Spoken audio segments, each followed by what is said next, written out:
கர்த்தருடைய பரிசுத்த நாமத்திற்கு ஸ்தோத்திரம். இன்னைக்கு நம்ம ஒரு புதிய செய்திக்குள்ளே கடந்து செல்கிறோம். சூழ்ந்து கொள்ளும் தேவன், என்சர்க்லிங் காட் ஜெபத்தோடு இந்த செய்திக்குள்ளே கடந்து செல்வோம்.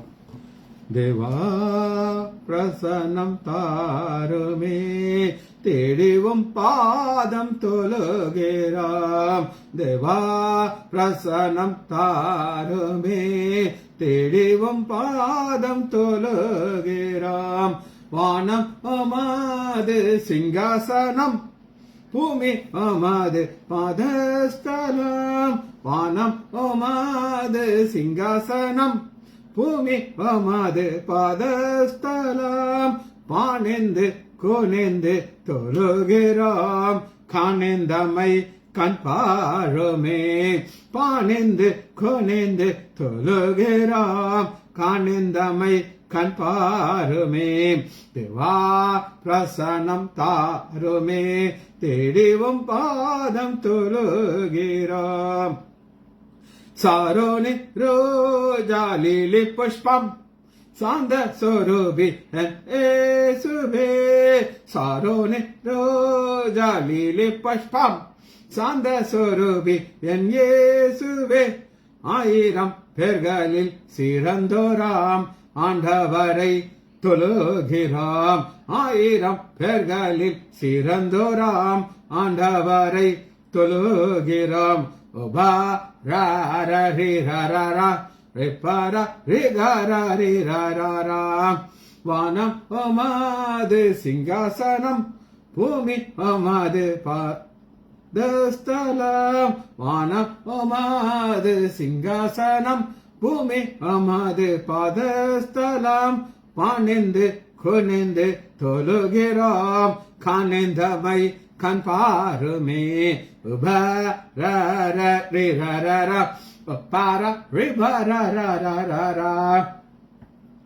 கர்த்தர் செய்த உபகாரங்கள் கணக்குரைத்தென்னலாகுமோ. கர்த்தர் செய்த உபகாரங்கள் கணக்குரைத்தென்னலாகுமோ. ரட்சிப்பின் பாத்திரம் கையில் ஏந்தி ரட்சகரை தொழுகிறோம். ரட்சிப்பின் பாத்திரம் கையில் ஏந்தி ரட்சகரை தொழுகிறோம். ரிபா ரிபரா ரிப்பர ரிகரரரரா. கர்த்தர் சமூகம் ஆனந்தமே, பக்த சபையினில் பெருந்தமே. கர்த்தர் சமூகம் ஆனந்தமே, பக்த சபையினில் பெருந்தமே. கர்த்தர் நாமத்தை கொண்டாடுகிறோம், சுத்தர்கள் போற்றும் தேவனே. கர்த்தர் நாமத்தை கொண்டாடுகிறோம், சுத்தர்கள் போற்றும் தேவனே. உபாரரார உபரரா ஒப்பர ரிரரரரரா. 120 பேர் நடுவிலே தேற்ற வாழனாரே வாந்திரே. 120 பேர் நடுவிலே தேற்ற வாழனாரே வாந்திரே. உன்னத ஆவியை ஒற்றிடுமே மன்னவனே இநேரமே. உன்னத ஆவியை ஒற்றிடுமே மன்னவரே இநேரமே.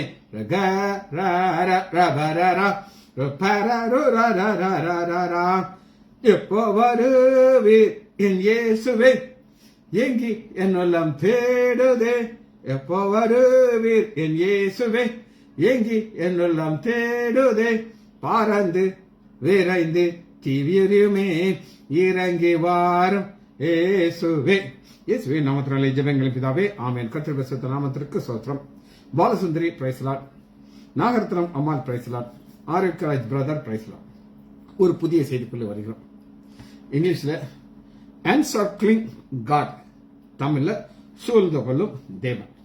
செய்திக்கு ஆதாரமான வசனம் சங்கீதம் 32வது அதிகாரம் 7வது வசனம். சங்கீதம் 32:7. நீர் எனக்கு மறைவிடமா இருக்கிறேன். நம்பர் 1, என்னை நீர் இக்கட்டுக்கு விலக்கி காத்து. நம்பர் 2, விலக்கி காக்கிறார்.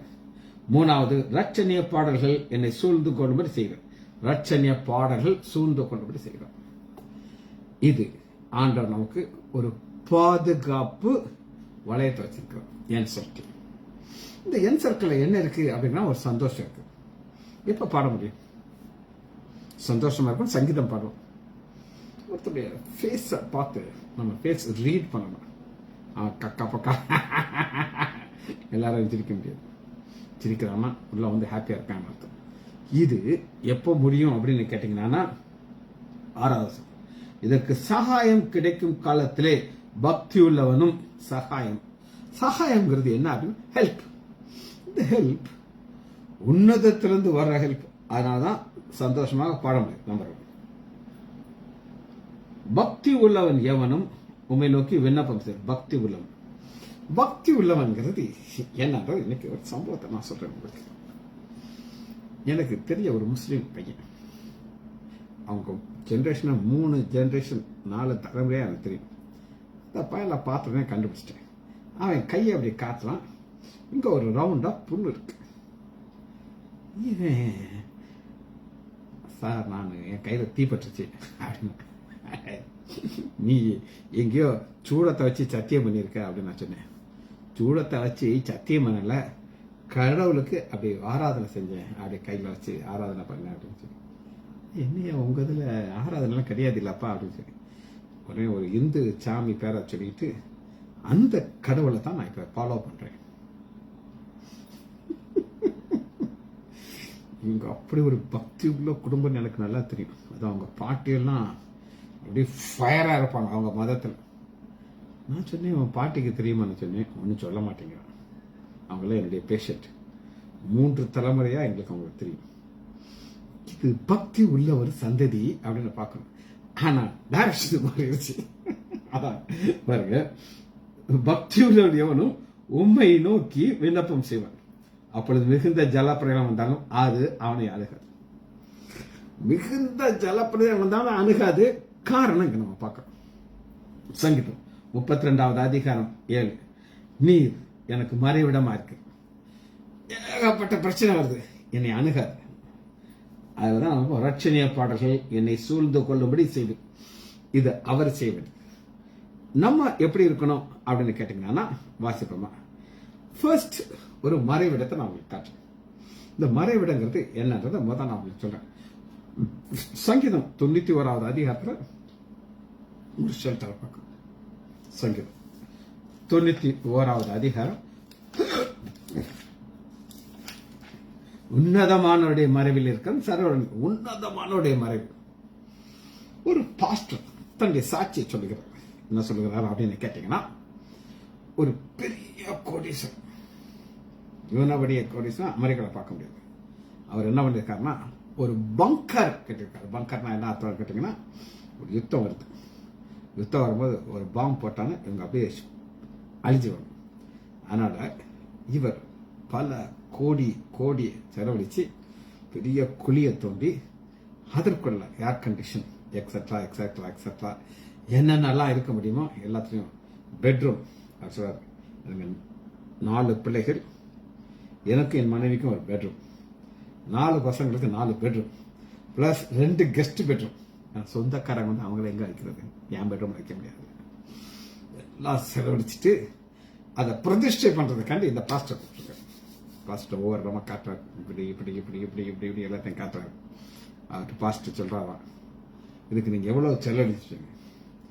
அவர் கோடியில டாலர்ல சொல்றாரு, இவருக்கு தலை சுத்துதுங்கிறாரு. இந்த மறைவிடத்துல நான் போய் செட்டில் ஆயிட்டானா எத்தனை பாம்பு போட்டாலும் ஒண்ணு கூட இந்த பில்டிங் அப்படி அசைக்க கூட செய்யுது. அந்த அளவுக்கு பர்ஃபெக்டா நான் செஞ்சு வச்சிருக்கேன்னு சொல்லி இந்த பாஸ்டர் கொஞ்சம் குசும்பு பிடிச்சாரு என்னைய மாதிரி. இவரு கேட்டாரா, நீங்க கார்ல வந்துட்டு இருக்கீங்க, அப்ப பாம்பு போட்டா என்ன ஆகும் அப்படின்னு கேட்டிருக்காரு. பாஸ்டர் ஒழுங்கா ஜோம் பண்ணிட்டு நீங்க போயிருங்க அப்படின்ட்டாரு. போற கூட சொன்னாரா, எனக்கு ஒரு மறைவிட இருக்கு. உங்களுக்கு இருக்கா? ஆமா, சங்கீதம் 91 அது என்னுடைய மறைவிடம். இங்க எனக்கு ஒரு சேஃப்டி ஆண்டர் கொடுக்கறான்னு சொல்லி. சரி, இப்ப ஒரு மறைவிடத்தை நம்ம பார்க்க போறோம். சங்கீதம் 27வது அதிகாரம் 5வது வசனம். 27:5, தீங்கு நாளிலே. இந்த கோடீஸ்வரன் பயப்படுறாரு. எதுக்காக பயப்படுறாரு? ஒரு தீங்கு நாள் அப்படின்னு ஒரு நாள் வரும். அவர் என்னை தம்முடைய கூடாரத்திலே மறைத்து, இவர் தனக்கு ஒரு கூடாரம் வச்சிருக்காரு, அது மறைவிட. தாவீது சொல்றாரு, என் தேவன் ஒரு கூடாரம் வச்சிருக்கிறார். இந்த கூடாரத்துக்குள்ள என்னை என்ன கொண்டு போய் செய்வார்னு கேட்டீங்கன்னா, ஒளித்து வைத்து என்னை கண்மேல் மேல் உயர்த்துவார். அந்த கண்மேல் மேல உயர்த்தும் போது இவர் நான் பாட்டு பாடுவேங்கிறார். தாவீது பாடுவாராம். ஏன்னா அது அப்படியே அவர் சூழ்ந்து கொள்ளுமா. பாடல்கள் என்ன செய்யும் வாசிப்போமே. அதே 27வது அதிகாரம். இப்பொழுது என் தலையை என்னை சுற்றிலும் இருக்கிற என் சத்துருமாக உயர்த்தா பாடும். ஃபியூச்சர் அவருக்கு ஒரு நம்பிக்கை இருக்கு. எனக்கு ஒரு பாதுகாப்பு கொடுக்க ஒரு தேவன் இருக்கார். அவர் ஒரு கூடாரம் வச்சிருக்கார். இந்த கூடாரத்துக்குள்ள என்னை கொண்டு போயிடுவார். கொண்டு போயாச்சுன்னா எனக்கு ஒரு சேஃப்டி கிடைக்கும். அது நிமித்தம் அவருடைய கூடாரத்திலே நான் ஆனந்த வழிகளை இட்டு கர்த்தரை பாடி அவரை கீர்த்தனம் பண்ண பாடி கீர்த்தனம் பண்ண நம்ம துதிக்க துதி ஒவ்வொன்றும் ஆண்டவரை நோக்கி போகும். அதனாலதான் கீ வார்த்தை வாஸ்தவ சங்கீதம் 32வது அதிகாரம் 7வது வசனம், ரட்சணிய பாடல்கள் என்னை சூழ்ந்து கொள்ளும்படி ஆன்சர். சில வருஷத்துக்கு முன்னாடி மரியாளுக்கு தெரியும், லட்சுமி நகர்ல எனக்கு ஒரு வீடு இருந்துச்சு. இப்போ இருக்கு. ஆரம்பத்தில் ஒரு டாக்டர், அவர் ஒரு சூழலில் பெந்த சபைக்கு போற ஒரு பாஸ்டர், அவர் என்கிட்ட வந்து, சார் உங்க வீடை எனக்கு வாடகைக்கு கொடுக்கணும் அப்படின்னாரு. அவரே சொன்னார், நீங்க எதிர்பார்க்கிற வாடகை நான் கொடுக்க முடியாது, என்னால் முடிஞ்ச ஒரு அமௌண்ட் கொடுப்பேன். ஆனா ஒரு காரியத்தை நான் சொல்றேன் டாக்டர், நீதிமானுடைய கூடாரத்திலிருந்து கம்பீர சத்தம் வரும். காலையில நானும் என் மனைவி ஆண்டவரை துதிச்சு பாடுவோம். உங்க வீட்டுல இருந்து அந்த துதி சத்தம் படுறதுக்கு போகணும் டாக்டர் சொன்னாரு. எனக்கு அதை கேட்ட உடனே ரொம்ப சந்தோஷமா இருந்துச்சு. ரெண்டாவது யோசிக்கவே இல்லை, நீங்க என்ன வாடகைனாலும் கொடுங்க. சில வருஷங்கள் இருந்தாரு, இறந்துட்டார். அப்ப நமக்கு என்ன ஒரு ஆசை இருக்கணும் அப்படின்னு கேட்டீங்கன்னா, நம்மளை சுற்றிலும் துதி சத்தம் இருக்கணும். அது பரலோகத்துக்கு அந்த துதி சத்தம் போகணும். சரி, இது கூடார மறைவு அப்படின்னு நான் உங்களுக்கு காமிச்சேன். ரெண்டாவது செட்டை மறைவு அப்படின்னு ஒரு இருக்கு. அது யாருடைய செட்டைங்கிறதான் கேள்வி. ஏசாயா 8வது அதிகாரம் 8வது வசனம். அடுத்த செட்டை பாதுகாப்பு. யூதாவுக்குள் பிறவி கடந்து கழுத்து மட்டும் வரும் என்றார். இம்மானுவேலே அவன் செட்டைகள் விரிவு உமது தேசத்தின் விசாலத்தை மூடும். விசாலத்தை மூன்று அளவுக்கு கிடைச்சாரு பாதுகாக்கிறது. இந்த இம்மானுவேல் யார்? நம்முடைய ஆண்டவராகிய இயேசு கிறிஸ்து. நம்முடைய ஆண்டவராகிய இயேசு கிறிஸ்துக்கு பிறந்த உடனே ஒரு பேர் கொடுக்கப்பட்டது. அது என்ன பேர் அப்படின்னு கேட்டீங்கன்னா, மத்திய 1வது அதிகாரம், இயேசுங்கிற பேர் எல்லாருக்கும் தெரியும். 23 வசனம். இதோ ஒரு கன்னிகை கர்ப்பவதமாகி ஒரு குமாரன் பெறுவார், அவருக்கு இம்மானுவேல் என்று பெயர் வருது. இம்மானுவேல் என்றால் தேவன் நம்மோடு இருக்கிறார் அர்த்தம். நம்முடைய ஆண்டவராக இயேசு கிறிஸ்து யாராவது இம்மானுவேல்னு கூப்பிட்டுருக்காங்களா? இம்மானுவேல்ங்கிற பேரை யாரும் கூப்பிட்டது. ஆனா அது ஒரு காரண பெயர். காரண பெயர் என்ன அப்படின்னு நான் உங்களுக்கு சொல்றேன், அதை நீங்க புரிஞ்சுக்கணும். என்ன டாக்டர் சுஜித் ராய் சார் எல்லாரும் சொல்லுவாங்களா? மரியாதை இருக்கா? நான் நர்ஸ் மரியாதை சொல்ல மாட்டான். லீலா வந்து நான் எக்ஸ் நர்ஸ் ஒரு காலத்தில் அது பேரை சொல்லி சொல்ல மாட்டாங்க. ஆனா எங்களுக்கு மட்டும் என்ன ஒரு அது என்னன்னு எனக்கு தெரியாது. அது என்ன அப்படின்னா, எங்களுடைய பேரை சொல்லி அந்த காரண பேரை சொல்லி தான் நாங்க என்ன சொன்னோம் எங்களுடைய சொல்லணும். ஆனா இந்த இம்மானுவேல்ங்கிறதுனா அவர் காரண பெயர். வாசிப்போம். அங்க இருந்து மத்திய 1வது அதிகாரத்திலிருந்து 28வது வசனம் 20வது வசனம் 28-20 மத்தியில, இதோ உலகத்தின் முடிவு பரியம் சகல நாட்களும் நான் உங்களோட கூட இருக்கிறேன். அந்த கூட இருக்கிறவர் நம்மள அப்படியே ஒரு செட்டையா முடியுமா இருக்கிறேன். அதுதான் இம்மானுவேலுடைய செட்டை. அந்த செட்டை நம்ம எப்பயும் பாதுகாக்கும். நம்ம போற இடத்துல அவர் வருவார், நம்மளை பாதுகாப்பார், நமக்கு ஒரு சந்தோஷத்தை கொடுக்கிறார், துதி பாடலா பாட வைப்பார். சரி, லேட்டஸ்டா எனக்கு கிடைச்ச ஆச்சரியத்தை நான் சொல்றேன். இங்க மரியாதை இருக்கா, அவள் சாட்சி. எப்பவுமே சாட்சி எல்லாம் சொல்ல மாட்டேன். 2 நாளைக்கு முன்னாடி 2 பிராக்சர் வந்துச்சு. ஒரு பாட்டியோட வயசு 95 வயசு. 95 வயசு பாட்டிக்கு சர்ஜரி பண்ணணும். சர்ஜன் பார்த்துட்டு அனஸ்தட்டிஸ்ட் பார்த்து, சார் ஹை ரிஸ்க்ன்ட்டாரு. ஆனா சொந்தக்காரலாம் சொன்னாங்க, எங்க பாட்டி வயசாயிடுச்சு, நல்லா ஆச்சுன்னா சந்தோஷம், என்னால் நாங்கள் ஒத்துக்கிறோம் அப்படின்னு சொல்லிட்டு சர்ஜரி பண்ணணும். ஒரு டிராப் கூட பிபி ஃபால் ஆகல. அது போட்டு நல்லா தந்துட்டு எல்லாம் போட்டு நல்லா ஸ்டஃபாக நிற்குது. இன்னொரு பேஷண்ட் கொஞ்சம் வயசு 62 வயசு அந்த அம்மாவுக்கு. அதுக்கு ஹார்ட்ல பம்பிங் பவர் போயிடுச்சு, 22 தான் இருந்துச்சு. Ejection fragment. டேபிளில் டெத் ஆகிறதுக்கு 90% சான்ஸ் இருக்குது. அனுசரிச்சு சொல்லிட்டேன் சார், ஹை ரிஸ்க் சார். நானும் அவரும் எக்ஸ்பிளைன் தான். அவங்கெல்லாம் சொன்னாங்க அம்மாக்கு இடுப்பு உடஞ்சிருச்சு, அவங்களால அசைக்க முடியாது, சர்ஜரி பண்ணுங்க. இதனால அவங்க ஒத்துக்கிட்டு அந்த அம்மாவுக்கு நேற்று பண்ணி ஒரு டிராப் கூட பிபி ஃபால் ஆகல. அப்படி காத்து காரணம் என்ன? அதிகமான பேஷண்ட் எங்க இருக்கு? எங்க ஹாஸ்பிட்டல் இருக்கு. நம்ம ஊர்ல ஒரு டாக்டர் இருக்கார், ராஜேஷ் அப்படின்னு ஒரு doctor, highest qualification bus stand பக்கத்தில் இருக்கார். ஒரு தடவை நான் ஸ்ரீவில்லிபுத்தூர் கோர்ட்டில் சாட்சி சொல்றதுக்காக போயிருக்கேன். கோர்ட்டில் நான் உட்காந்து, அதுக்கு கொரோனா டைம், எனக்கு அவரை கண்டுபிடிக்க வந்தார். சார் ராஜேஷ் டாக்டர் சார் வச்சு அங்கே ஜட்ஜி உட்கார்ந்துருக்காரு. என்கிட்ட சொல்றாரு, உங்களுக்கு தெரியுமா இயேசு உங்க ஆஸ்பத்திரியில் இருக்காருன்ட்டு? உங்களுக்கு தெரியுமா? எப்படி சார் உங்களுக்கு தெரியும்னு கேட்டேன். ஒரு பேஷண்ட்டை நான் மருந்து கொடுக்குறேன், தேவையாக மாட்டேங்குது. உங்கள்கிட்ட வரலாம், நீங்க என்னத்தையும் கொடுக்குறீங்க, தேவையாது. நீங்களும் தான் எம்பிபிஎஸ் படிச்சிருக்கீங்க, நானும் படிச்சிருக்கேன். நீங்க கொடுத்தா சரியாகுது, அது உங்களால இல்லை டாக்டர், இயேசு உங்க ஆஸ்பத்திரியில் இருக்காரு அப்படின்றாரு. அது இமானுடைய செட்டிங் நம்மளோட கூட இருக்கும். அப்ப நம்மளால எப்படி சந்தோஷம் பாட முடியும். சரி, இமானுடைய செட்டிங். மூணாவதாக ஒரு பாதுகாப்பு எங்க இருக்குன்னா, கண்மலையின் வெடிப்பு யாத்திராகமும் 33வது அதிகாரம்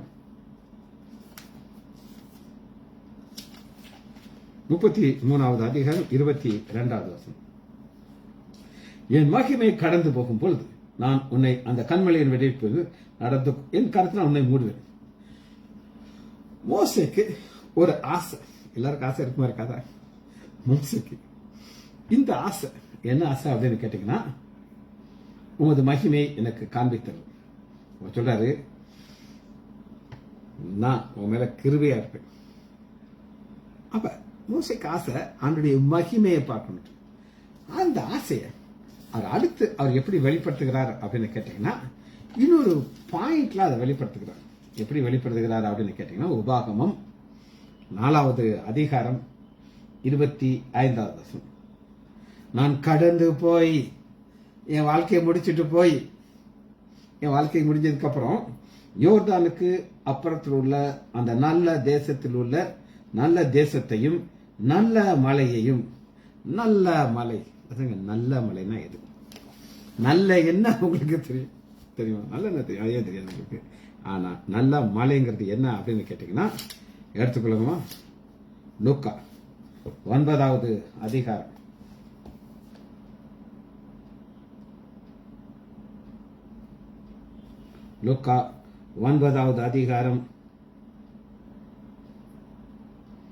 28. இயேசு கிறிஸ்து ஒரு மலையின் மேல் ஏறினார். இவங்கெல்லாம் இது மறுரூப மலை. அந்த மறுரூப மலையில யார பாக்குறாங்க அப்படின்னு கேட்டீங்கன்னா, வாசிப்போமா, மோசேக்கு ஒரு கூடாரம், எலியாவுக்கு ஒரு கூடாரம். மோசேக்கு ஆசை, ஆண்டவரே நம்ம மகிமையை பார்க்கணும். பாப்ப எப்ப பாப்ப?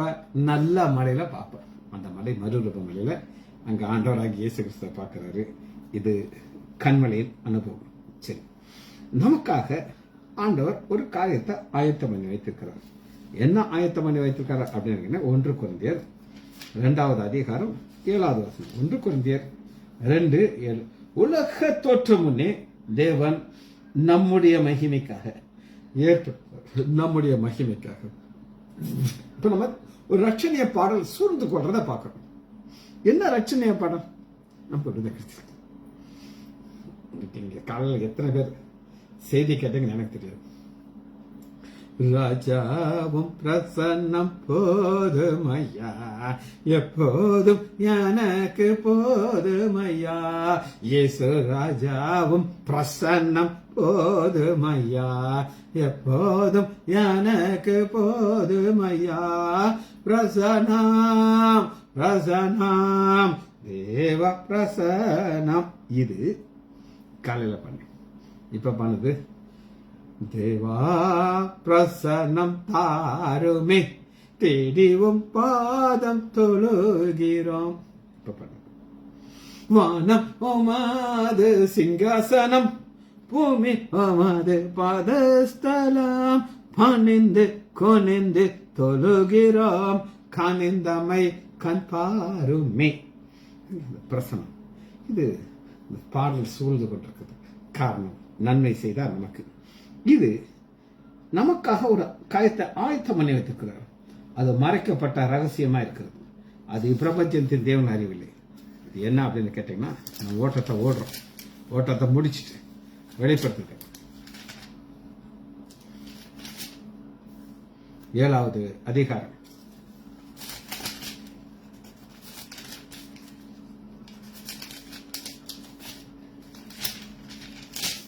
10வது வெளிப்படுத்துதல் 7:10. அவர்கள் மகா சப்தமிட்டு ரட்சிப்பின் மகிமை சிங்காசனத்திலே உற்று எங்கள் தேவனுக்கும் ஆட்டுகிறோம் ஆர்ப்பரித்தார்கள், தொழுது கொள்ளுகிறார்கள். ஒரு பாடல்கள் பாடுறார்கள்.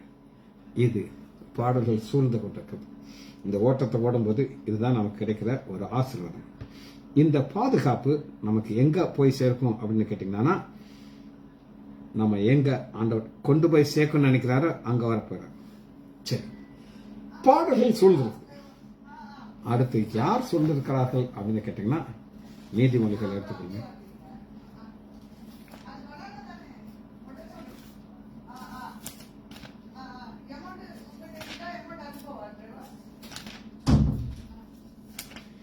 இரண்டாவது அதிகாரம் 7வது நீதிமொழிகள் 2:7.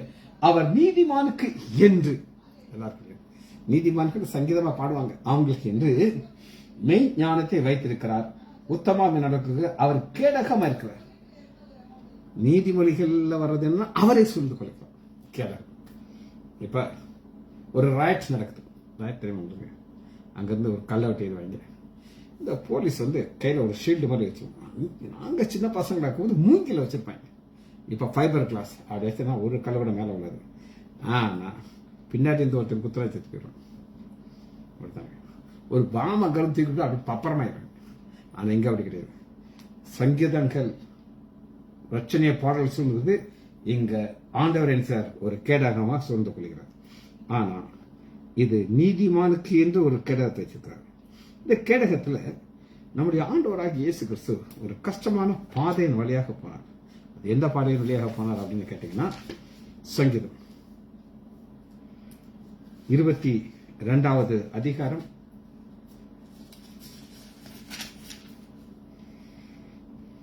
12வது. அநேக காளைகள் என்னை சூழ்ந்திருக்கு. நம்முடைய ஆண்டவராக இயேசு கிறிஸ்து சிலுவைக்கு போறதுக்கு முன்னாடி பாசான் தேசத்து எருது கிரேக்க சோல்ஜர்கள், ரோமா போர்ச்சவர்கள் அவரை சூழ்ந்து கொண்டிருந்தார்கள். என்னெல்லாம் முடியுமோ அந்த அளவுக்கு அவரை கஷ்டப்படுத்தினாங்க. அப்படி கஷ்டப்பட்டதுனால அவருடைய வாழ்க்கை எப்படின்னா, தங்கள் வாயை திறக்கிறார்கள். பீரித்து கெச்சிக்கிற சிங்கத்தை போல் என்மேல் தங்கள் வாயை திறக்கிறார்கள். காரணம் என்ன அப்படின்னு கேட்டீங்கன்னா, முதல் வசனத்துல பாருங்க, ஏன் தேவனே ஏன் தேவனே ஏன் என்னை கைவிட்டு. அந்த கைவிட்டது சொல்றது நம்ம எங்க பார்க்கலாம் அப்படின்னு கேட்டீங்க, மத்திய 27வது அதிகாரம் 46வது வசனம், என் தேவனே ஏன் என்னை கைவிட்டு. ஆனா அப்படி சொன்னால் லூக்கா 23வது அதிகாரம் 46வது வசனத்துல ஆண்டவராக இயேசு பிதாவே, என் தேவனே ஆரம்பிச்சாரு. திரும்ப பழைய வந்துச்சு, என் தேவனே பிதாவே என் ஆவியை உடைய கருத்தை ஒப்பு கொடுக்க, ஜீவனை விட்டுட்டு பர்வத்தில் போய் சிங்காசனம் உட்கார்ந்துருக்கார், மகிமையா உட்கார்ந்துருக்கார். அவரை சுத்தி பாடல் கேட்டு கைவிட்டது போல தெரியும், கைவிட்டது மாதிரி இருக்கும். ஆனா பிதாவுடைய வலது பஸ்தில் இருக்கிறார், சிங்காசனம் இருக்கிறார். நம்ம எல்லாரும் ஒரு கொடி, வெள்ளை கொடியை வச்சுக்கிட்டு அவரை துதித்து பாடும். வெள்ளை டிரெஸ், கையில குருத்தம். சங்கீதம் 40வது அதிகாரம் 12வது சங்கீதம் 40:12. எண்ணிக்கைக்கு அடங்காத தீமைகள் என்ன சொல்லு. பிரச்சனையை பாடல பார்த்தோம். ஆண்டவர் சூழ்ந்து கொள்றாரு கேடம் போல. அடுத்த பிரச்சனை சூழ்ந்து கொள்றது, என்னை சூழ்ந்து கொள்றது. என் அக்கிரமங்கள் என்னை தொடர்ந்து பிடித்தது. நான் நிமித்தம் பார்க்க இருக்கு, அவைகள் என் தலைமையிலும் அதிகம், என் இருதயம் சோர்ந்து போயிட்டு. கர்த்தாவே என்னை விடுவி. கர்த்தாவே என்னை சேர்ந்துட்டேன். சோர்ந்து போகிற ஒரு இருதயத்தை நம்ம பார்க்கணும். அங்க என்ன பார்க்கிறோம்னா 5வது வசனம், சங்கீதம் 40:5, என் தேவனாகிய கர்த்தரே, நீர் எங்களுக்கு நிமித்தம் செய்த உங்களுடைய அதிசயம், உங்களுடைய யோசனைகள் அனைவரும் சொல்லியே கொடுக்க முடியாது. அதுக்கு காரணம் என்ன அப்படின்னு கேட்டீங்கன்னா, கீ வார்த்தை அடுத்த வசனத்தில் இருக்கு. பலியையும் காணிக்கையும் விரும்பவில்லை, என் செவிகளை திறந்து இதோ புஸ்தக சொல்லில் என்னை குறித்து இருக்குது உமக்கு பிரியமானது. இது எங்க இருக்குது அப்படின்னு கேட்டீங்கன்னா, எடுத்துக்கொள்ளுமா, எபிரேயர் 10வது அதிகாரத்தில் நம்முடைய ஆண்டவராகிய இயேசு கிறிஸ்து ஒரு பாதையில போறாங்க. சொல்ல முடியாத பிரச்சனைகள் சூழ்ந்திருக்குது. நமக்கு சரி, அவருக்கு இருக்கு. அதுல என்ன ஆசீர்வாதம் அப்படின்னு கேட்டீங்கன்னா, எபிரேயர் 10வது அதிகாரம் இதே வசனம், நீர் உலகத்தில் பிரவேசிக்கும் போது பழியும் காணியும் விரும்பலை, எனக்கு ஒரு சரீரத்தை ஆயத்தப்படுகிறீர், சர்வாங்க தகன பலிகள் உமக்கு பிரியமானது அல்ல, என்னை குறித்து புஸ்தகத்தில் எழுதப்பட்டிருந்தது. 10வது அதிகாரம் 10வது வசனம், இயேசு கிறிஸ்துவின் சரீரம் ஒரே தரம் பலிப்பட்டனாலே நாம் பரிசுத்தமாக்கப்பட்டிருக்கோம். பரிசுத்தமாக்கப்பட்டாதான் வெளிப்படுத்துற போய் வெளிப்படுத்துறது 7வது அதிகாரத்தில் ஆட்டுக்குட்டியான சிங்காசனத்தில் இருக்கிறார், பிதாவை சங்கத்தில் இருக்கிறார். நம்ம அவங்க போய் தொழுது விடணும். அதுக்கு இதுதான் காரணம். இது இல்லைன்னா அங்க போக முடியாது. 10வது அதிகாரம் 14வது வசனம், என்றென்றைக்கும் பரிசுத்தமாக்கப்படுகிறவர்களை ஒரே பலினாலே இவர் என்றென்றைக்கும் பூர்ணப்படுத்திருக்கிறார். ஒரே பலி. ஆண்டவராக இயேசு கிறிஸ்து ஒரே தரமா பலியிடப்பட்டாரு. இதனால என்ன ஆசீர்வாதம் பார்த்து நம்ம இந்த செய்தியை முடிக்க போகிறோம். சங்கீதம் 40வது அதிகாரம் 16 40:16, உம்மை தேடுகிற அனைவரும் உமக்குள் மகிழ்ந்து சந்தோஷப்படும்படிக்கு உம்முடைய ரட்சிப்பை விரும்புவார்கள். கர்த்தருக்கு மகிமை என்று எப்பொழுதும் சொல்லுவார்கள். துதிக்கிறது சொல்றதும் வாய்னால, ஆனா அது ராகமா நம்ம பாடுறோம். எப்பொழுதும் துதித்து சந்தோஷமா இருக்கிறோம், சங்கீதம் பாடுறோம். திரும்ப வசனத்தை சொல்றேன். நம்மளை சுற்றி ஒரு ரச்சனைய பாடல்கள் பாட ஆண்டவர் கிருபை கொடுக்கிறார். ஏன் கொடுக்கிறார் அப்படின்னு கேட்டீங்கன்னா, நமக்கு ஒரு பாதை வச்சிருக்கிறார். அந்த பாதையில நம்ம செல்லும் பொழுது நமக்கு ஒரு மறைவிடம் வச்சிருக்கிறோம், ஒரு கூடாரத்தின் மறைவிடம். இந்த கூடாரத்தின் மறைவிடத்தில் நம்மளை வைத்திருந்து அவளை என்ன செய்கிறார் அப்படின்னு கேட்டீங்கன்னா, பாட வைக்கிறார். ஏன் பாட வைக்கிறார்? ஆண்டவராக இயேசு கிறிஸ்து ஒரு பாதையின் வழியாக போயிடும். அது என்ன பாதை அப்படின்னு கேட்டீங்கன்னா, சங்கீதம் 22வது, என் தேவனே என் தேவனே ஏன் என்னை கைவிட்டது போல தெரியும், ஆனா நம்முடைய ஆவி அப்படி காத்துல ஒப்பு கொடுக்கும். காரணம், அவருடைய சரீரம் பலியிடப்படுகிறது, ஒரே தரம் பலியிடப்படுகிறது. அந்த பலியிடப்பட்டதுனால் நம்மளை பரிசுத்தமாக்குறார், இன்றைக்கு பூர்ணராக்கிறார். எதுக்காக பூர்ணராக்கிறார்? வெளிப்படுத்துறது 7வது அதிகாரத்துல நாம போய் தேவ சமூகத்துல என்றென்றைக்கு அவரோட துதிக்கிறது. ஜெபிச்சு முடிப்போமா? மகா இரக்கமும் கருமையும் உள்ள பிதாவே, துதிக்கிறோம் ஐயா. என் சொற்களின்கா சூழ்ந்து கொள்கிற தேவன் முதல் செய்தியை நாங்கள் தியானிக்க கிருபை பாராட்டினீர் ஐயா. பிள்ளைகள் ஒவ்வொருவரையும் ஆண்டவராகிய இயேசு கிறிஸ்துவின் நாமத்தினாலே ஆசீர்வதிக்கிறேன். இயேசுவின் நாமத்தினால் ஜெபங்கள் பிதாவே. ஆமேன், ஆமேன், ஆமேன்.